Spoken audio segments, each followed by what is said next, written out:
alter the course of humankind for the better in the West and the East, in the East and the West, have unanimously pointed to prayer as the most effective tool for both achieving and preserving inner harmony. So it's not just a matter of achieving, but also sometimes the preserving is the hardest part. Jesus cheerfully spent much time with his disciples and the masses. However, he also reserved time to talk to God through prayer, and he praised the excellence of such sublime colloquies, colloquies, colleagues for others. So, leave the turmoil of the oasis of prayer to bask in the self renewal and peace. So, with that, I guess let's pray.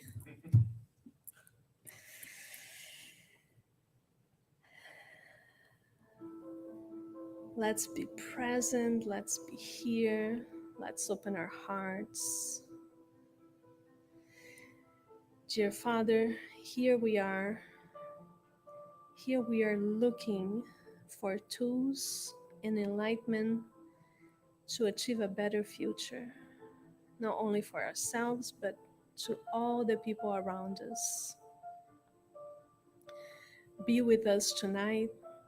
Enlighten our speaker to bring us light and harmony,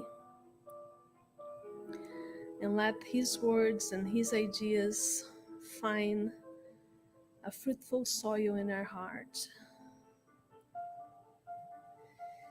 We thank the mentors and all the spirits that are here helping us, preparing this room, preparing the energy, so we can have a nice meeting tonight.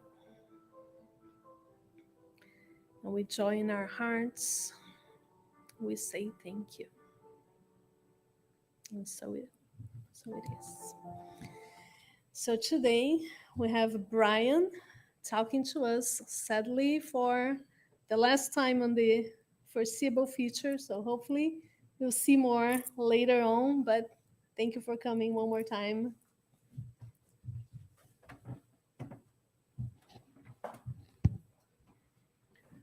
Thank you so much. And it's kind of sad that this would be my last lecture. So hopefully I make it a good one. But when I was asked to get in this opportunity, they were sitting and says, what could be the topic to discuss? And a lot of the times I keep seeing, you get like the self-help books, the how-to books, you get all these vast array of things. They all kind of have a simple theme to it. It's like, be active, take control of your life. And then as I say, okay, and here we are in the Spiritist movement, we also need to be active in our moral and spiritual progress. We need to be a part of our own growth. We just can't let life happen, let our progress just go. We just can't go with the flow. We're actually called upon to be active in many, many ways. Even in the Bible, you have Jesus, take up the cross and follow me. Cross is not light. If anyone has seen Passion of the Christ or even some of these things, that was very, very heavy. And he was telling people to take up the burden, take on the mantle, be active, be a part of the solution. He got his 12 disciples. He sent them out and says, go, do work. Represent me, represent what I'm teaching, and share it far and wide. And it was when you start thinking about these things and how he calls upon it, and we go into I guess I can go straight to it. Going into the doctrine itself, there's several sections where it's all talking about activity. It's like God, the very personification of love and charity, has never been inactive from the Spirit's book, question number 21. And you sit there and you think about it, it's like, other than the seventh day God rested, But even on that seventh day, he wasn't inactive. He still created. He was still very much active in the world, in the universe. We sit there and we think about everything that's been going on, and we just sit here like, God is never idle. He's always trying to improve us. He's trying to he's always trying to call us to or to use Jesus' term, he's calling the lost flock. He shepherded his thing back. He wants us to be perfect, to keep on this path of progress. And we stumble, we fall, we keep trying again. But that's the point. It's like, but at least get up, dust yourself off, and keep moving. You can't just sit there forever. You can't just sit there and say, I like this view. No. There's a better view, but you got to walk to it. You got to work towards it. You can't climb a mountain if you're just sitting here on the bottom and you don't do anything. You actually have to put one foot in front of the other and actually climb the mountain. And it will be there'll be times where it'll be difficult. There'll be times when it'll be tough. But then once you get past that, you can look back and say, oh, wow, I accomplished that. And look how the view has improved now that I've climbed further up the mountain. I mean, all of us here are professionals. We all have our jobs and things that we've learned. Now, we're not newbies to our field. We're not rookies. We all have had experience, and that's helped us to make us who we are in our own respective professions. So we've progressed. We've learned.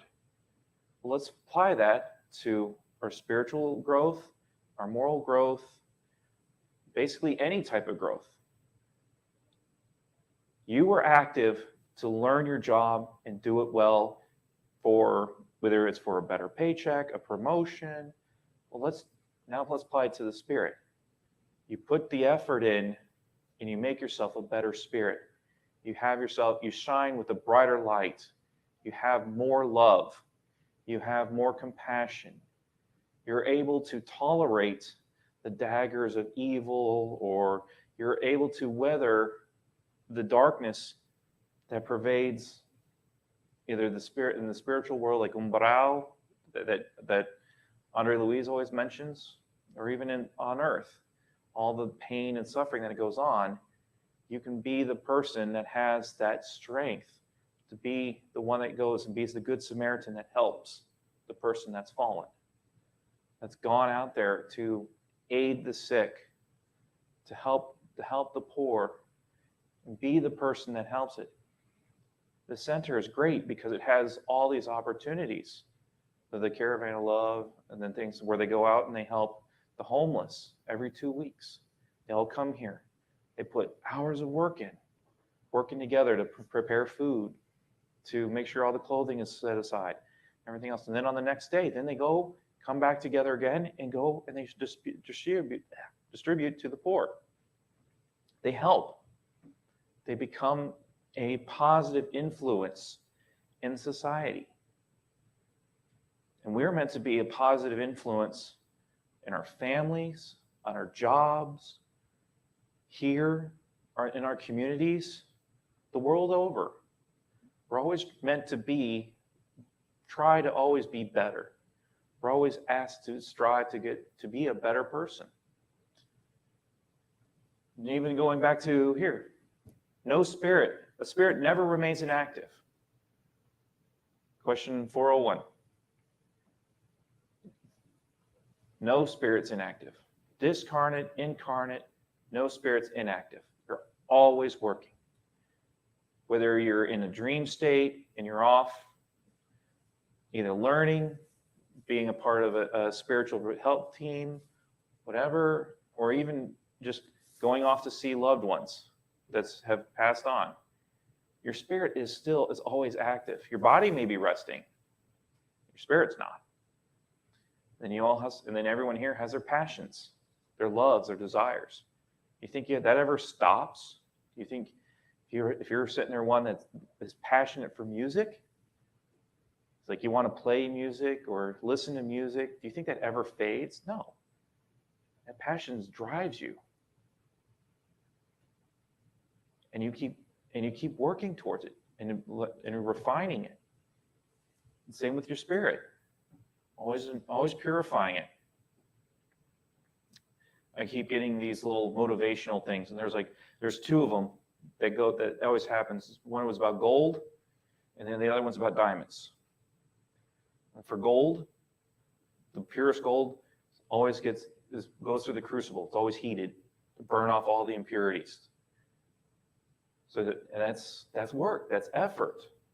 It's being actively worked upon to become a better product. Same with a diamond. To get a diamond, tremendous heat, tremendous pressure to create the diamond. So it's like sitting. It's like for you to be the diamond, and you undergo pressure. You undergo the heat. You go through pains and suffering, trials and atonements, or even just general experiences. They don't have to be traumatic. They can be your minor everyday jobs. But you go through it and you learn to improve your skills, and it makes you that much of a better of a person. Because you can all reflect back on your own lives. Each life is unique. You've all taken a different path. So you have to understand that what got you here this far in your life, I mean, you still got more to go, but you can turn around and look back, and everything that happened in your life, all the activities, everything that you've done has helped to shape who you are now and will continue to help shape how you're going to be in the future. Now, the good thing with the future is we can have a say in this direction. We get to decide, do we want to go into the dark paths and let our passions rule us? Do we fall to our vices, or do we overcome them? Do we slap on the patch and quit smoking? Do we put aside the bottle and stop drinking? Or whatever it is, put that effort in. I made a challenge many months ago. It was because I was doing the day after Lent was I had a lecture, and I was sitting there saying it's 40 days of Lent before Easter, and I had that saying. I threw the challenge down that over the course of that 40 days, that's more than enough time to get a new habit. So most people say, "Oh, give up chocolate, give up meat, give up something that." Then as soon as it's Easter, they go right back to it.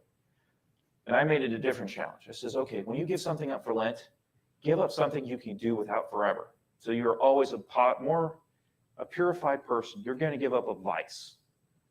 You're going to give up biting your nails or something of that persuasion. You're going to give up something that you never ever want back." And that was the challenge. Take the 40 days of Lent, work together, rely on each other through that period of time, because so many people were going through it at the same time. There was a support group. Go through, but instead of giving up something material, give up something internal. Give up a vice. Give up something negative. And thus chart your way to a future. And then when it comes around again the next year, you can go through, know thyself, learn, stay like, okay, this comes around again, I can give up this, and make yourself better every year. Every year, find something that you can do. Or maybe it's, instead of giving something up, you're going to sit there and say, for Lent, I'm going to start reading a book. I'm going to read 5 pages of a book every day. And so it's like you're giving up idleness for study. You're going to learn. You're going to educate yourself. And that was your thing. That was your build your stuff. So I set that up because don't be idle. Keep working. Keep improving. It's what drew me to the doctrine. Most of my lectures, if you notice, they all have that same theme. I've mentioned it before. It's the internal internal drive. Improve the self. Know thyself, identify the problem, or whatever it is that's causing you pain and suffering, and find a way to heal the wound or to remove that thorn in your side so that you can move on. Be brighter, be happier, be more alive. Don't be burdened by something so that you could do more. Because we read so many of these books, Andre Louise, Emmanuel, even though the Paul and Stephen one, when you sit there and you look at all these spiritual guys, these mentors that wrote down stuff for us to follow, you look at how much they improve over their time, how it opens up when they start letting go of pride, prejudice, other vices. Now, many of them are unencumbered because they were spirits, but even like Emmanuel, he was talking about himself in the body. You read 2,000 years ago, you see him as a sinful senator. Then you go in and 50 years later, he already had that moment where he's been purified. He met Jesus personally in the book. And then he goes through, and his wife, his kids, all helped him to get closer to God, to find the divine. So that when he reincarnates in 50 years later, he's no longer a senator, but yet what he learned followed him into the next life. He was more serene. He was wiser. He was calmer. He was more of a mentor, even if he didn't have a high station. You can tell how noble he was in his spirit. And this is the point. Like, all of us are here to learn. All of us are here to grow. And hopefully, in the next lifetime, when we all come back, just like Emmanuel, we come back, we're wiser, we're better. We don't come into the next life with the same vices we had in this one, the same problems, the same afflictions, because we've taken the time in this one to make the next one better. So just like I'm listening to some people that are new fathers and how their life changed when all of a sudden they had to realize that, they had to take care of their whole worldview changed because now they have a little one. So they, I don't want this world to be worse. Now that you're here, I'm going to put more effort to make your life better. You can play that to yourself too. The doctrine tells us about the reincarnation, that we do come back. So we can also say, let's make this world better for when we do come back. So that when we come back, it's easier for us to continue to rid ourselves of whatever things we need to keep learning, or whatever spiritual baggage we have. Take the time, put the effort in. You can see your improvements.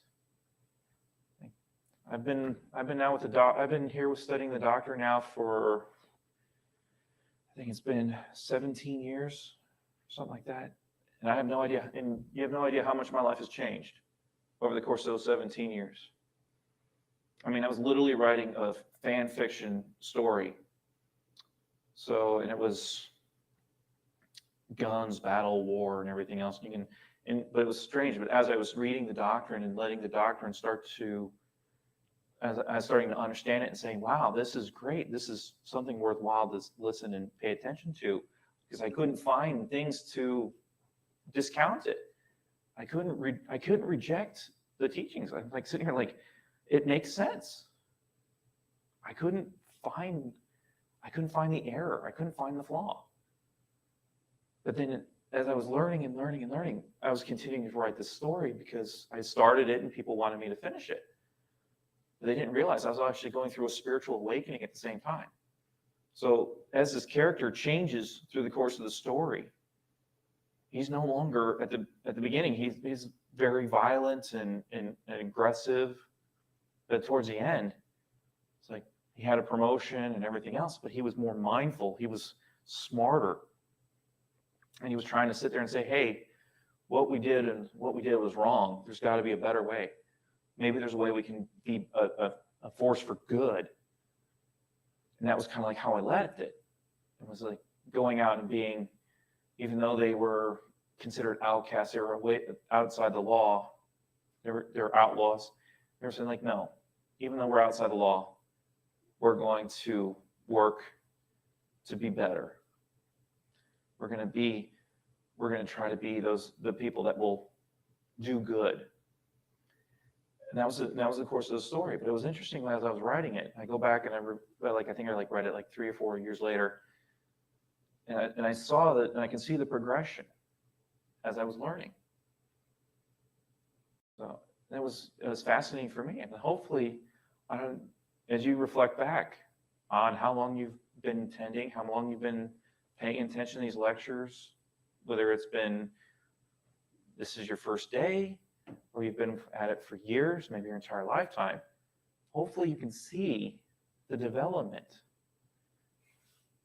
And that the fact that the Spiritist doctrine, it integrates into your lifestyle. It's not something you're here for a Thursday night.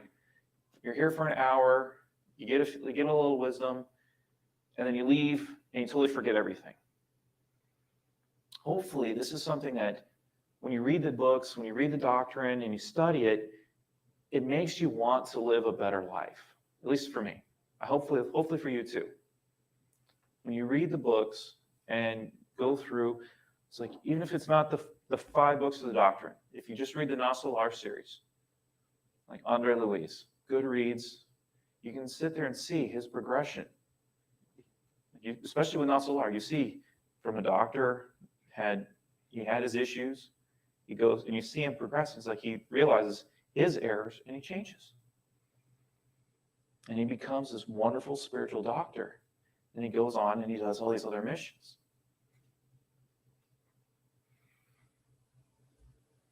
So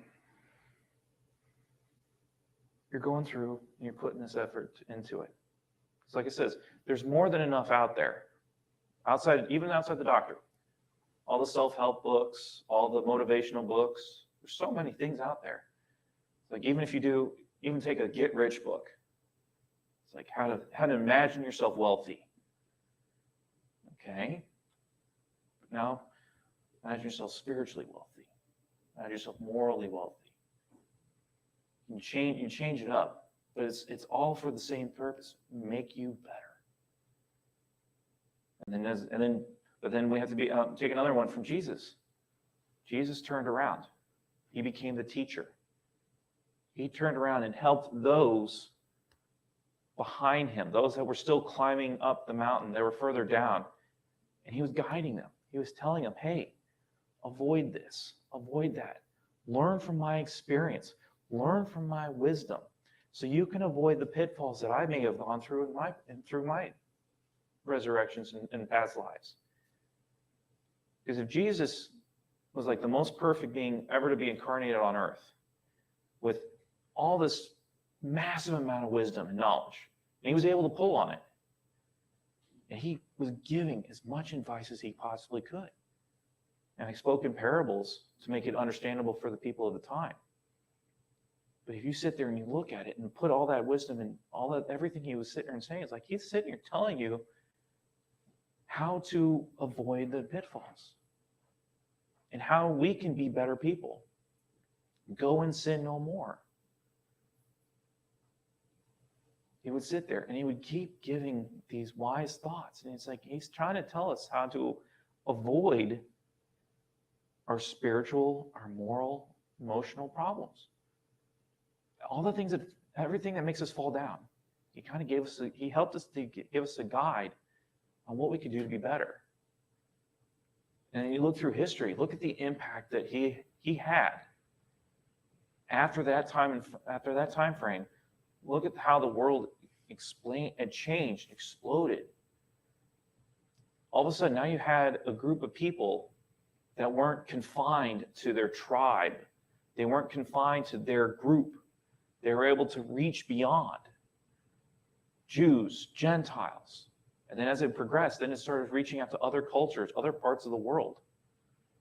Again, it stumbled, wasn't perfect. It was a bloody expansion, unfortunately. But once you started learning the message and you started applying it to yourself, the world became a better place from his teachings. If we would follow it better, the world would still be a far better place than it is now. I sit there, like I said, when I moved down from New Jersey and New York, I hated going to New York City because I grew up caring about people. It's like, hey, yeah, you need to get somewhere? Okay, get ahead of me. Can't do that in New York. For whatever reason, everyone's in such a rush. They're always late to wherever they had to be. You get off the train, it's like, if you're not off that train station, if you stumble, you might get stepped on. You may get run over. It's like people had to be somewhere. They couldn't bother to take the time and say, hey, are you okay? They'll just keep on going. It's like it took a crisis, 2 of them that I can recall, to make them realize that, hey, there's fellow human beings around you. Pay attention to them. Help them. Don't focus only on yourself. Help on your fellow human beings. Even if it's just to say, hey, are you okay? Even something as simple as that would have been probably greatly appreciated and helpful. Like I said, I know it's funny, I come down here to Florida, and it's amazing how many times now I've heard people say, like, have a blessed day. I didn't hear that up north. I mentioned a story that I heard, it was on the news, about a doorman in New York City. He would open the door, or as people would leave, have a beautiful, blessed day. Someone got offended, had him fired. But then people came to his rescue. Finally, people came to his rescue and sat there and says, no, I had a horrible day. I found out my wife was cheating on me. I was thinking I was going to go being called to the office to think I was going to get fired. Then I heard his voice as I was leaving, have a beautiful, blessed day. It stopped, gave him pause. It gave him that little spark, a little bit of happiness, a little bit of light. And they carried that with them as they went to work. So when they got to their desk, they weren't so upset, mad, and angry because someone wished them a good day, a beautiful, blessed day. And they would share that with their friends, that positivity, and it would be something that would go on. So be active. Wish people have a blessed day. If someone needs a hug, give them a hug. Americans are terrible at that. It's one I love about Brazilians. It's like you go there, you get hugs everywhere. Kisses on the cheek, hugs. Love it. Miss it so much. Because it was always warm and inviting. It makes you feel at home. It makes you feel like you're part of a family. Going with on the way to the light. They were saying, like, America was supposed to be the brain, but Brazil was the heart. And that's what I love, because then you feel that warmth, you feel that emotional, you feel that heart. Just going there and being part of the community. Just enjoying that thing. No matter how their day was, when it's time for a festival, they have fun. No matter what's going on in their life, they will have churrasco, they'll have feijoada, they'll break out the samba, and they will dance and have a great time. No matter what's going on in their life, they will have fun. They're active. They're saying, for whatever else is going on, for this moment in time, I'm putting it down, and I'm going to be happy. I'm going to enjoy myself. I'm going to enjoy life. I'm going to be active.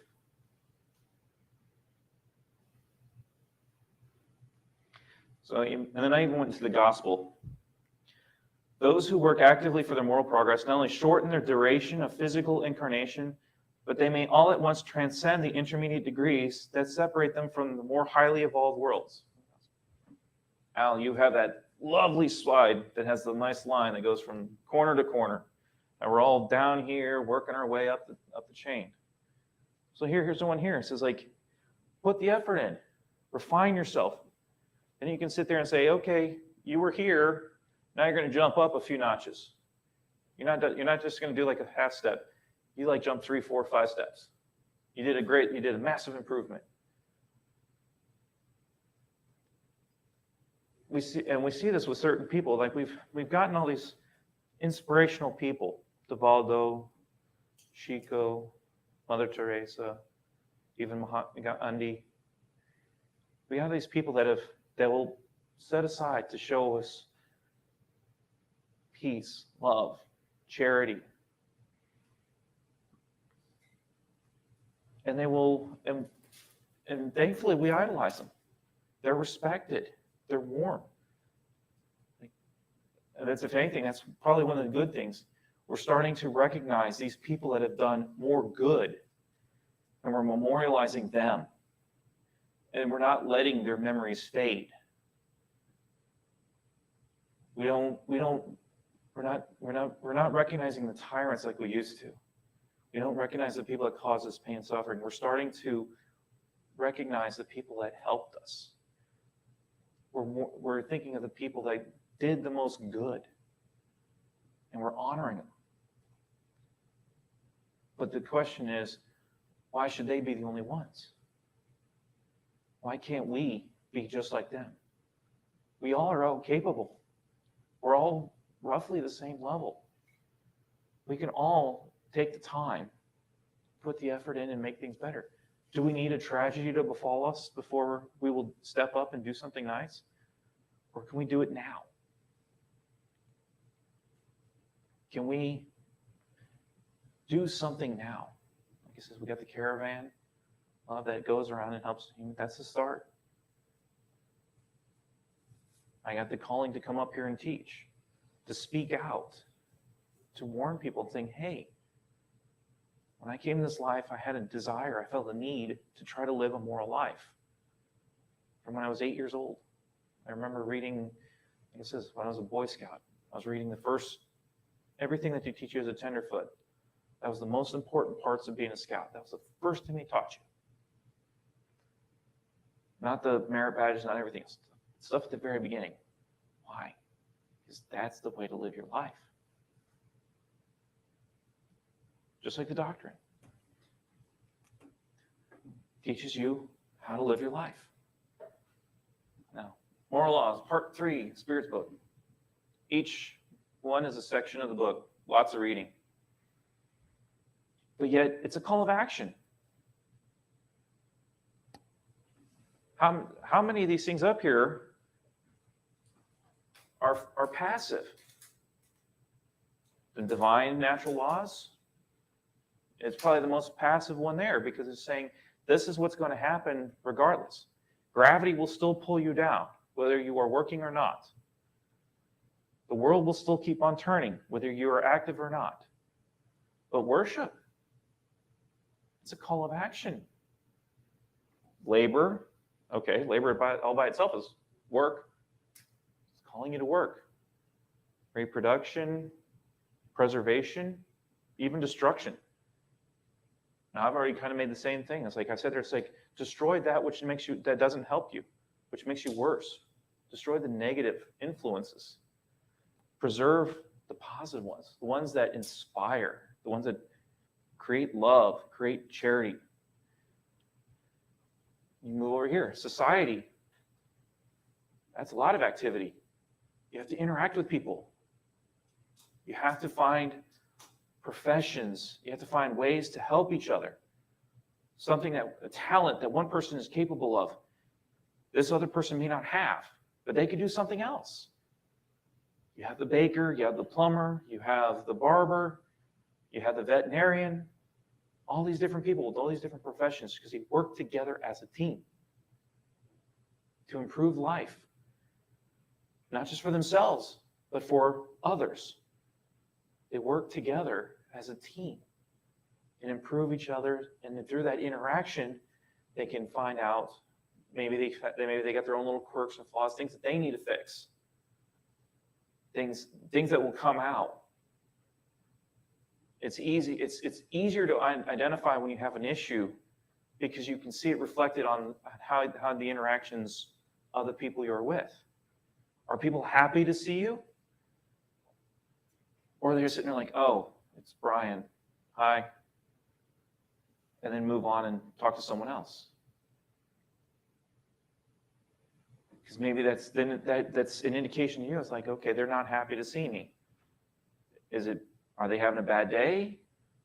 Or are you seeing it enough that say like, hey, I think I'm coming across as a little harsh, cold, unfriendly, whatever. So it kind of gives you an indication that you need to improve. Be active and improve yourself. Progress, basically this whole topic. Be active in your future. Put progress to work. Be the force for progress. Equality. Okay, that one may be a little bit more on the passive side. Because, but then again, there's also action to it too. Wherever there's inequality, then there's a call of action to say, hey, you're meant to have a layer of equality. You're meant to be relatively balanced. Yes, there's imbalances and there's things that people are working on. But for the most part, you can't just sit there and quash a group of people. You can't have like they're saying like the slavery. Everyone needs to be equal. No slaves, no masters, no subject, no masters, no rulers, no peasants. Should all be relatively equal. Like, it takes effort. You got to be active. Freedom. I think anyone who's studied American history at least knows that freedom, it's always active. You always have to be active to preserve freedom. It's never just given, it's always earned. And even within the doctrine, it's like you have your free will. And your liberty, your freedom, is based upon how you use your free will. We enslave ourselves to our vices. We enslave ourselves to our passions. So if we free ourselves from our passions, we free ourselves from our vices, we actually become more free. We're not shackled. We're not craving the next fix. We're not ready to go for a bottle of whatever. We're not craving the next cigarette. We're free of that. We can do more. And we're rejuvenated by it. Justice, love, and charity. You have to actively love. You have to actively seek justice. You have to actively be charitable. You have to put the effort in. So, well, but I was like, this is going through the different books. Paul and Stephen. How many here have read it? So about half of the people here. You saw his call to action, and you can, as you read through that book, you can see his change and everything he had to do to prepare himself to become Paul the Apostle. You see all the efforts. You see him being an active member and actively improving himself, actively subjugating himself, because he says there like, I did so much wrong, I deserve this fate, and I gladly accept my torment because of all the bad things I did before having my moment in Damascus. But he put the effort in, and he endured hardships, trials, torture. He endured a lot to spread the message. So that most of the New Testament is his work. All the epistles, it's his writings to all the churches. He took the message of Jesus far and wide, more so than all the other apostles. He put the effort in. He was active. He wasn't even there with Jesus. He was after. He was called after. Jesus appeared to him as a spirit and said, hey, You're supposed to be one of mine. You're not supposed to be against me. And that's when he woke him up. And he had the drive. He had the passion. We all can do that. And like it says, we don't need to have a Damascus moment to awaken us. We don't have to be the workers of the 11th hour. We can choose to be active now. We can choose to be the force of good, the force of nature. As I said in a couple lectures ago, the caring force. Like it says in that lecture there, get rid of the I don't care. Just get rid of it. Always try to care. With that, be active. Find a way to improve life. Not just like for yourself, for your family, coworker, colleagues, friends, family, the world over. As I'm reading the book on planetary transition right now. I'm still in the very beginning parts of the book. And it starts off with the tsunami that hit in Indonesia. And I think it was like 2000. That was 2004, thank you. Because that's like, I was going to say, one of my coworkers, he died in that.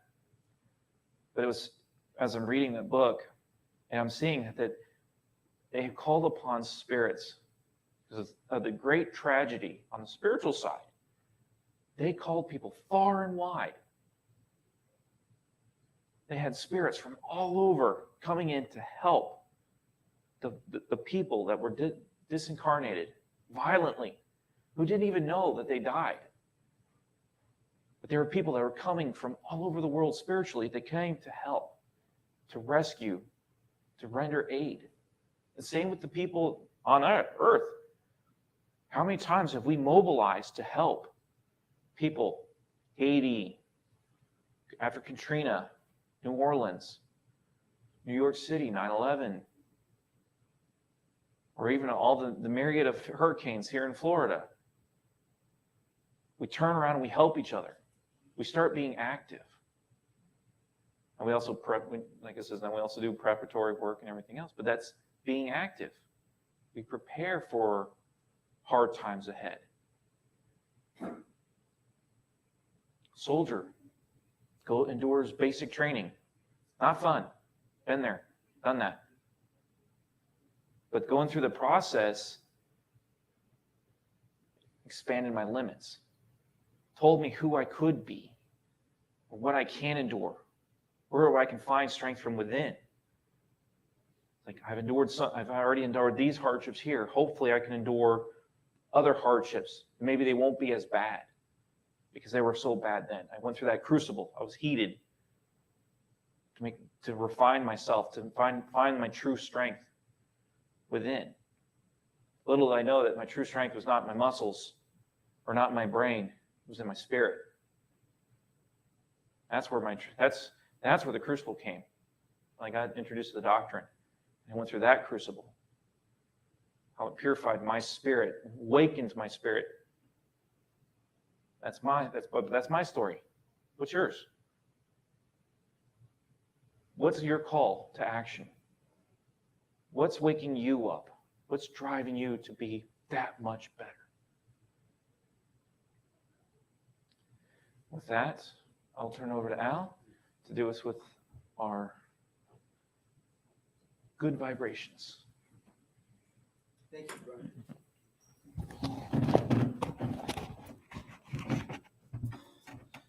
Thank you very much, Brian. That reminded me of a post. I think I saw it on social media recently. It was a scientific